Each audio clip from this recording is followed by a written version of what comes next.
داغ عزیز چیزی نیست که با گفتن خدا رحمت کنه ما هم تو غم شما شریکیم بتونی آرومش کنی.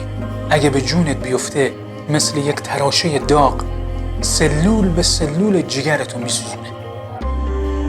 داغ عزیز نبینید.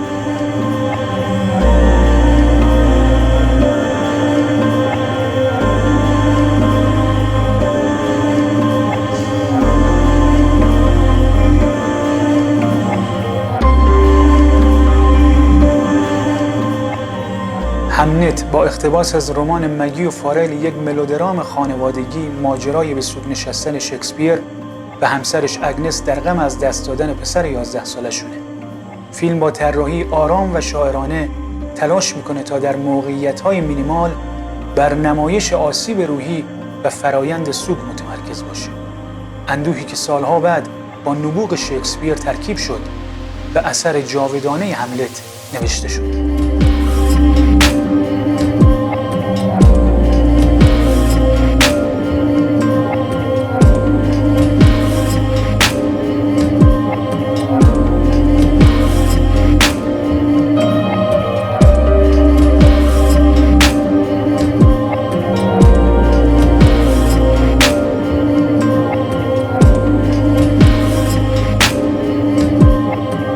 آدمی که از سر سوگ به طبل شادی میکوبه هنرمندی شده که هیچ چی جلودارش نیست. باید منتظر خلق شاهکار و یک شگفتی بزرگ بود ازش. فیلم رو ببینید. Why? Bye. Why? Bye. Why?